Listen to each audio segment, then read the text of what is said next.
Hey everyone, it's me, Katie. Welcome back to my channel. It's been a while since I've done a reading vlog, and to start this reading vlog off, I'm gonna start with a little announcement first. It's kind of sad, but I've decided to stop doing weekly reading vlogs and just do them for more special occasions, like books that I'm like really anticipating or stuff like that. I started working full time and it's just like a lot to film books every week of what I'm reading, and I just felt like all this pressure that I always like needed to be reading so many books a week to have interesting things to talk about. And I do like want to continue like having more casual sit downs and talking about what I'm reading, so I'm gonna try and find a way to incorporate that into my channel without it necessarily being like a week-long vlog.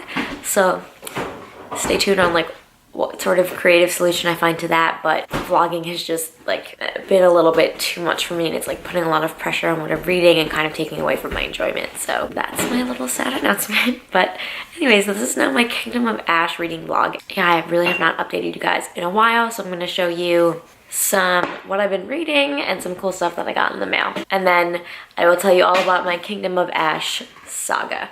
So last you saw, I was reading Muse of Nightmares. I finished this about 2 weeks ago, and it's still, every time I think of it, just pulls at the heartstrings because it was so amazing and emotional, and everything that I loved about Strange the Dreamer was just elevated to another level in this. There were some character arcs that I didn't see coming that I absolutely loved. The world building was so rich and detailed in Strange the Dreamer, and it just got even bigger in Muse of Nightmares, which I didn't even know could happen. So I gave this book 5 out of 5 stars, and then I ended up going to a Laini Taylor signing, so I'll put some footage of that here.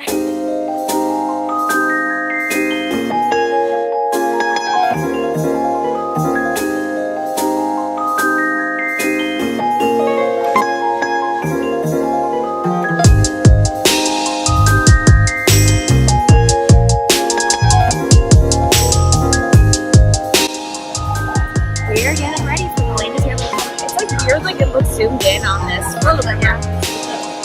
We're so excited! And we're gonna have to finish filming our fun video in the future, unfortunately. Can you talk about what you knew about her first? I don't know exactly how long it's been. I just know that at some point in the distant past, I had an idea for a character. I think that I dreamt her, but I'm not sure. It was so long ago. And now that I'm the age that I am, actually, it's probably more like 25, 28 years or something, like 20 years. Does it continue to be as long ago as, you know what I mean? And so I don't know where she came from, but she was this young woman who lived in the high above the human city, and I don't know exactly, I don't remember what I thought she lived in then, but just she sent nightmares. She lived in the city, and I didn't know why, and I didn't really know anything else. I think there was vaguely something in the story that I tried to write that had to do with child abductions or something like that. But I never got it together because back then I didn't actually get anything together that I tried to write, and I definitely never finished anything. I did not have the resources yet to do that, but I have lots of ideas. And I think that the reason maybe she stayed in my mind so much is because I love the phrase Muse of Nightmares, and I love the juxtaposition of ideas there. And I think that that's really what made it stick. It was just so great meeting her, and she talked about like how the idea for Strange the Dreamer came, and specifically the idea for Sarai came. She had a dream of a girl that was blue and lived in the sky and like gave nightmares to people. I just thought that was so cool that she came to her in a dream, and she said the idea of Laszlo as a character really solidified for her when she found out that, or when she thought about the fact that he broke his nose because a book of fairy tales dropped on his face, and like that was the defining moment for Laszlo as a character for her. And I just thought that was absolutely amazing. She was so sweet. I brought all of my books, so I'll show you the books that I got signed, and she personalized every single one. I have the Daughter of Smoke and Bone trilogy, so that's Daughter of Smoke and Bone, Days of Blood and Starlight. Her signature is really cool. And Dreams of Gods and Monsters that I've already had because Melissa ordered these on a used book site, and they gave her a paperback instead of a hardcover, so she gave the paperback to me. And I'm really hoping to get to this series soon because I just love Laini Taylor's writing.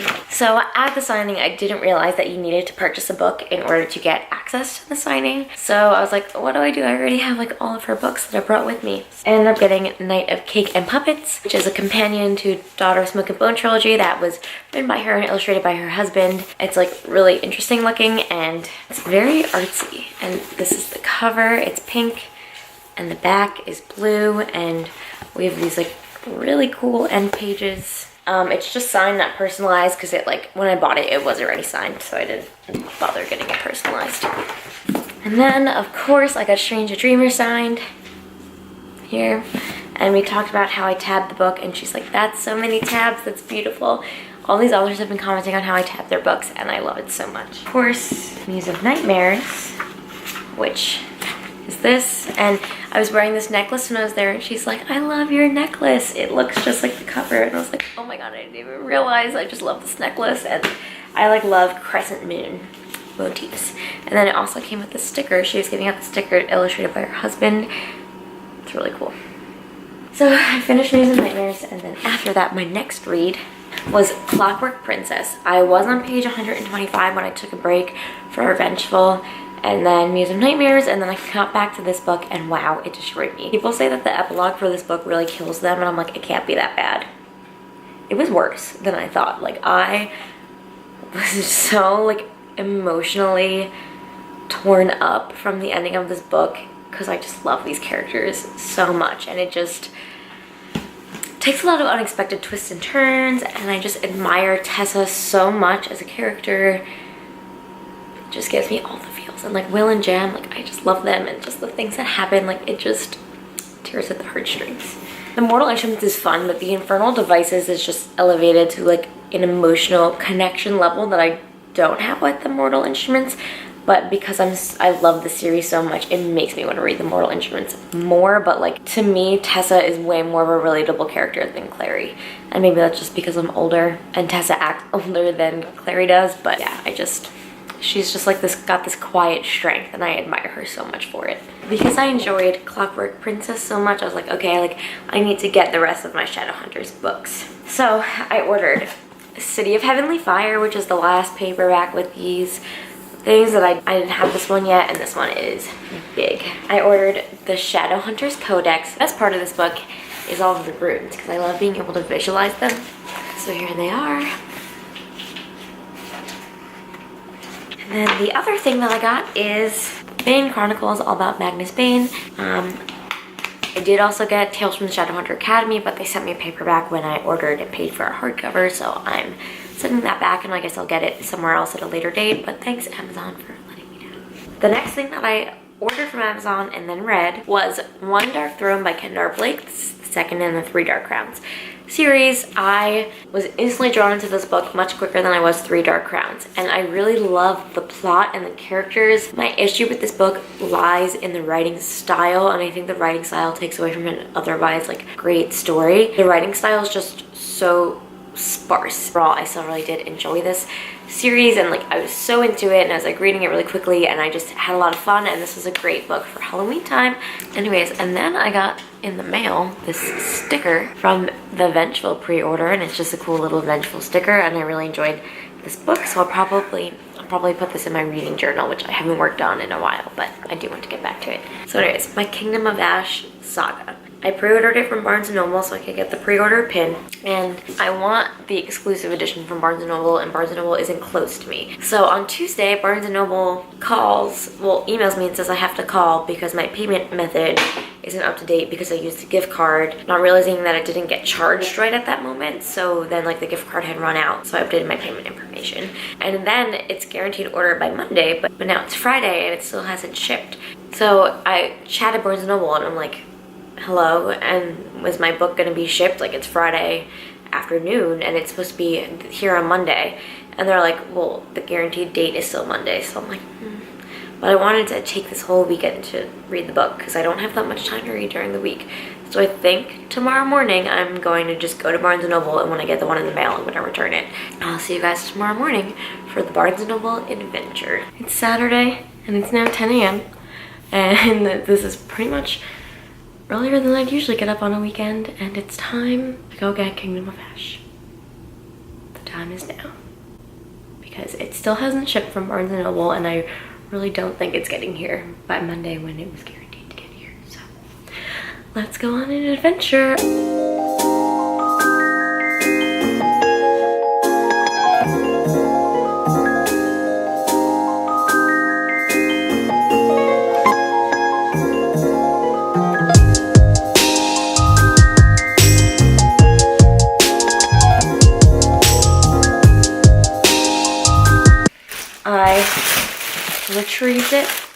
in my possession now.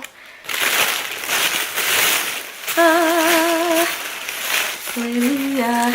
Oh my god, it's so thick. It's like got the really thin pages. Sometimes I like to just flip through books, like just to feel the pages, and then I accidentally see spoilers, so I'm gonna try and read really good about that. But this was like the last copy that they had in good condition, and then they had 2 other copies that were like pretty damaged, so I'm happy with that. And I was like walking around the store and I'm like, why can't I find this book? But I found it. If I had gone on this whole journey, round trip took me an hour and a half, and not have gotten the book, I don't know what I would have done. It's so pretty with just the cover, and then of course we have this picture, which is just so stunning. Can't get over it. Okay, now I'm gonna go read and do that for the rest of the day. And if you need me, I'll be reading. Goodbye, world. Okay, this book is already so good that I cried. Less than 100 pages in. Like, so unexpectedly emotional. How is Sarah J. Maas doing this to me? I can't. I can't. Okay, hello, a little reading update. It's 8:30 at night, and I'm now on page 230, and I have all of these tabs already, as you can see, tabbing. I bought 2 new packs of tabs, so I was prepared for this book. Yeah, things have just like been insane from the get-go, and like I just have so many emotions.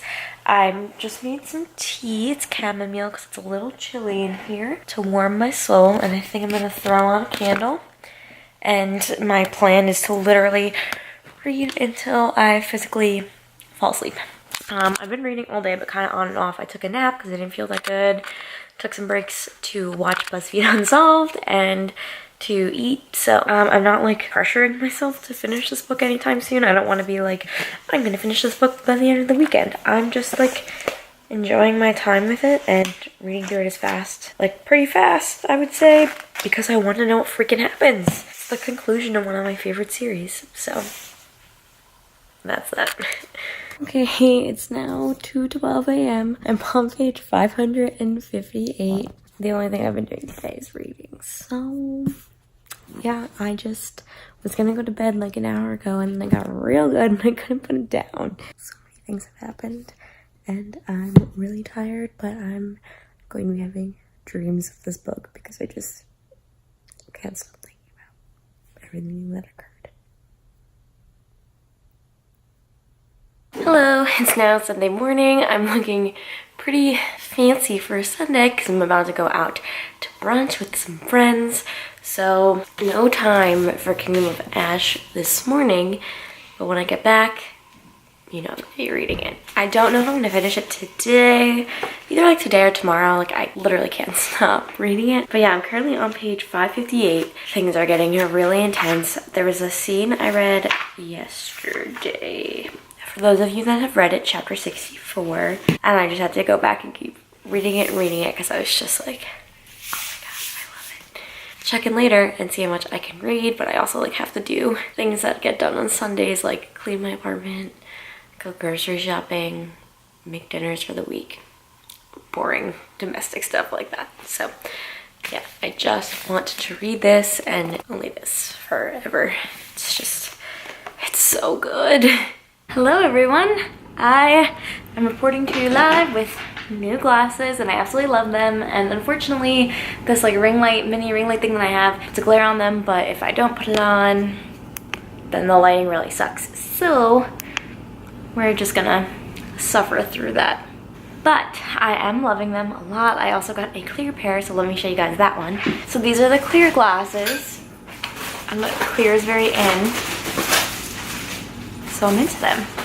I actually have a code. I think like anyone gets a referral code if they have an account. It's called I Buy Direct, and it's like really cheap glasses, and your prescription doesn't even have to be like up to date. So you can get glasses for cheap. So I'm really excited. I have a really good experience with the website, and the prices are awesome, and they have sales all the time. So definitely check them out. Also, a little update this weekend. I got this in the mail, which is an illustrated history of notable Shadowhunters and Denzians of the Downworld by Cassandra Clare. It was illustrated by Cassandra Jean, adding to my ever-growing Shadowhunters collection. And it's really cool. It has like pictures from all the series, even the Lost Hours, which aren't out yet, but the papers are like really shiny. So like, here's Tessa, and it's cool. I wouldn't pick this up unless you've finished a big chunk of the series. I think like it has spoilers for the Infernal Devices and the Mortal Instruments in here, so I would not pick this up unless you finished those guys. Why we're all here, Kingdom of Ash. Here it is. I'm currently on page 589, which is the beginning of part 2. Yesterday I was on page 550, or Saturday I was on page 558, so I didn't really get that far, but all day today at work, all I could think about was reading this book, and I will hopefully maybe finish it tonight. I got a bottle of wine in preparation for finishing this book, so we shall see. Okay, so it's now Tuesday, October 30th, and I'm currently on page 755, which means I'm about 75% of the way through, so I just have a quarter of this book left. It's about like 8:20 now, and I usually go to bed around 11, but I'll probably stay up a little bit later tonight to read this, and I'm just planning on reading until I finish. And it's only like, it's like I'm scared to keep reading because I need to know what's gonna happen, but I'm like, don't want it to be over. So it's like very emotional, and like where I'm getting like some things just happened that like actually left me speechless, and it's just gonna be more. And like this series, even though I know some people have been reading this series for like a really long time, and even though I like just discovered it, you know, I wish I had been reading it for years, but even though I just discovered it, I feel like in the short time that I've known about it, it's come to mean a lot to me, and I just like don't know like how I'm gonna feel about the ending, and like I don't know what's gonna happen. I don't know like how it's all gonna end. It's just changed so much since the first book, and just the character growth and like this journey that we go on for all of the characters. I mean, the main character especially, but like for all of the characters, it's just like so absolutely grand in scope and amazing. And there's just, for me, there's no other series like it. Like there's a lot of things that are like similar, I guess, but like nothing that comes close to the scope with such like a strong female main character. Like there are other YA books and stuff like that that have strong female leads. That's not what I'm saying. I'm just saying like a series this long and with a world this expansive and like things that are so detailed and intense. Like I think that this book approximates more of like an adult fantasy than necessarily a YA fantasy, because I love YA fantasy, but it's just not always so intricate and in depth. And I would just love to see more adult fantasies focused on women. I talked about this briefly in my Being a Reader video if you want to go check that out, but yeah, it was a really fun discussion video to make. And yeah, just the series just has everything that I love, and it's just like detailed and intricate, and just the characters are so amazing, and it just brings me so much joy. And I can tell that this is going to be a series that I'm definitely going to want to reread again, especially like once I know the ending. I feel like there's going to be so many new things to pick up on, and I'm just going to be so sad when it's over, but yet I need to know what happens. So I'll check in later. I'm emotionally not okay right now after reading this book. I'm on page 800, and just the little details that turn out to be important, and just like the connections between things, I'm unwell right now. I can't like oh my god, I literally am screaming. Oh my god, I wish I could like oh my god, oh my god. Oh my freaking god. I cannot. Oh my god. What's that, Alex? Oh my god. Oh my god. I can't take it. Stop. This book, I'm shooketh. Like the highest level of shook that you can be. Like I am that shook. I'm so shook. Oh my god. Well, I finished. I'm a little overcome with emotion. I can't believe the series is over. just like don't know how to feel. This whole like epic, okay. I think this was one of the most epic conclusions that I've like ever read in my life. Like there's just so much going on, but I'm just like literally, okay, first of all, look at how many tabs there were. I'm pretty sure I like tabbed something every page. And I went through so many tabs, and yeah, I just like don't know how to feel right now because the series is over and it was just a journey and it was so amazing. I just like don't have the thoughts to put into words. Like I just am like, this is well and truly on its way to becoming a gigantic book hangover. So yeah, anyways, it's almost midnight, so I'm gonna be very tired at work tomorrow, but it was worth it to finish this book. And I will return at a later date once I've had time to process my thoughts and give a little wrap up of what I thought. So, but yeah, wow. Hello everyone, it's now Sunday, November 4th. So it's been a little while since I finished Kingdom of Ash, but I wanted to take some time to reflect on everything that happened and talk about some of my favorite moments and things that had me shocked. So just overall, my thoughts is I thought it was a really good conclusion to the series. As you can see, I tabbed the heck out of this thing. I didn't underline. I usually like to underline in books that have like really impactful and beautiful writing and like lines, but this is more of like the actions of the characters and the things that are happening. And so yeah, I just like, if I was trying to underline every time I tabbed, I don't think it would go so well. So you know, that's that. So in general, I thought that this was a really great conclusion to the series. It's just like epic in scope and it had everything that I was hoping and wanting for. And now I'm going to get into a spoilery section to do kind of a mini book talk. I've never done a book talk before and I don't know if I necessarily have the time right now to like plan one out, but I do just want to like go through the points that I thought were like important in the book, the moments I really loved, the things that I was just like screaming about internally or externally, and that I needed to talk to people about so that we can share our emotions over this vlog. So let's start and see what I have in my notes. The first thing that had me shook was the fact that Aelin was just in Dornell. We were expecting that she was hidden somewhere like exotic and strange, and she was literally just like in Maeve's castle the whole time. Which I guess maybe it's the obvious thing that Rowan wouldn't have thought of, but I was like, wow, like they were going through all of that journeying and she was right there to begin with. I thought that was interesting. I don't have any like positive or negative feelings on it. I just thought that it was kind of crazy that that's where she was locked up in the coffin just the whole time, right there, where everyone would have expected her to be. Next thing that had me shook that I really loved was that Abraxos has a mate, and that I think it was Nasara, Asterin's wyvern, was Abraxos's mate because they were like little dragon friends and like always snuggling and stuff, but they were really mates. And like that's just so cute that these little wyverns, even though they're like bred for war and monstrosity, can love each other. And that was so touching. And then later my heart was fucking ripped out when everything with the 13 occurred, but that is a point we will get to later on in this discussion. Okay, what's the next thing that had me shook? Irene was pregnant. Kale's gonna be the first one to have a little baby.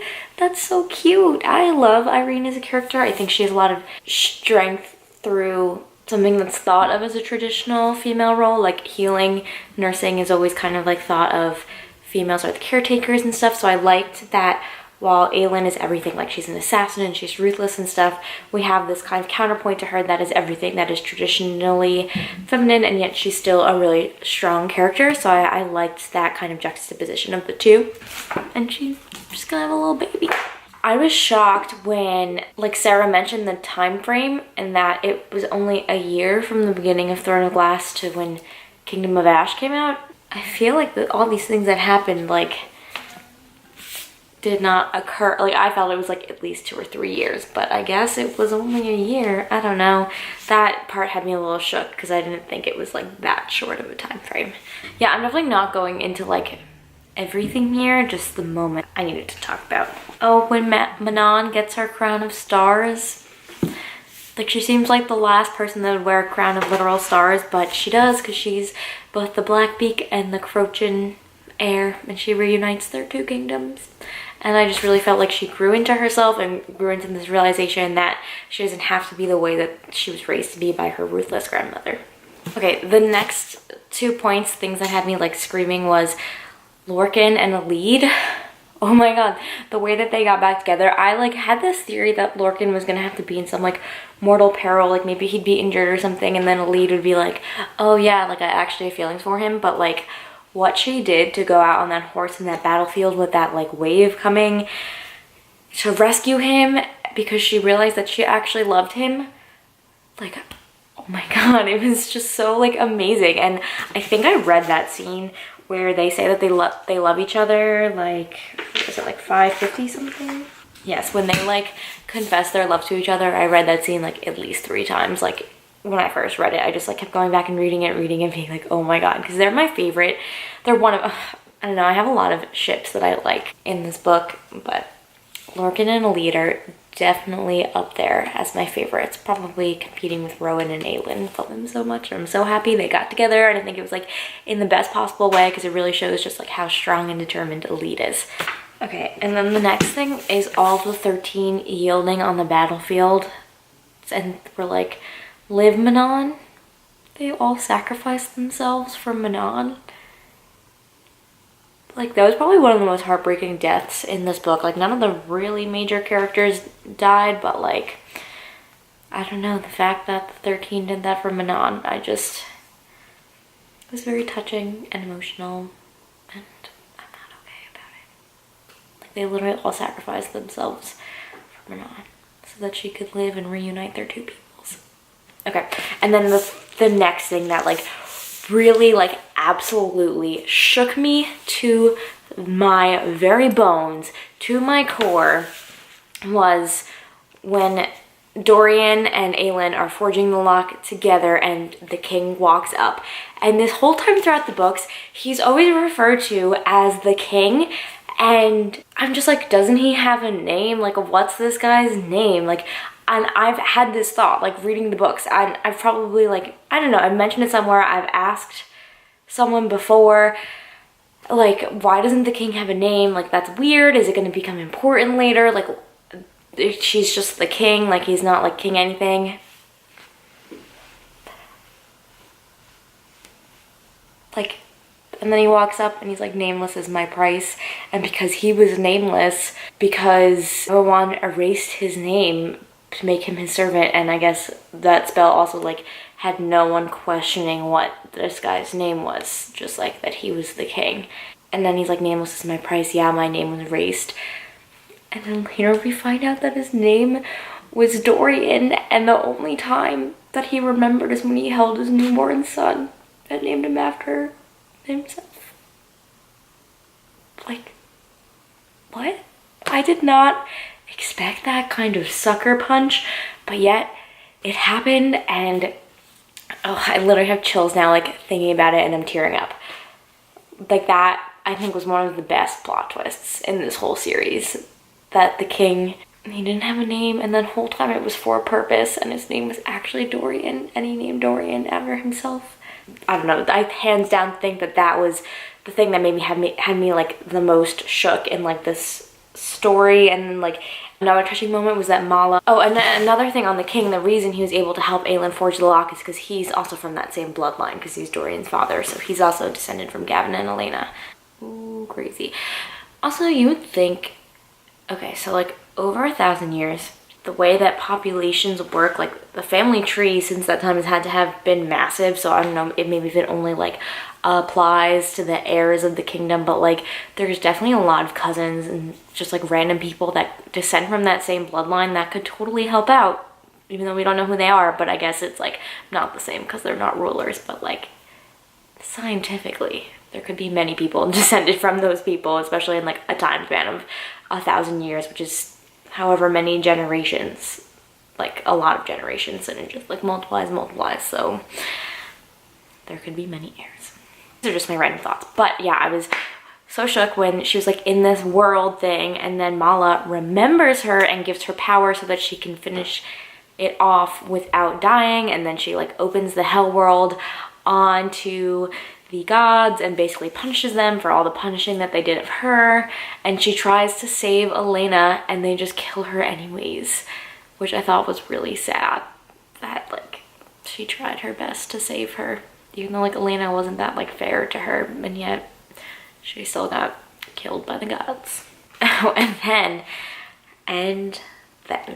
oh my, the thing that really okay, so the thing that had me the most shook was everything about the king. I think like in this whole entire story, like that plot twist really like had the biggest impact on me because it's literally been in place since book 1.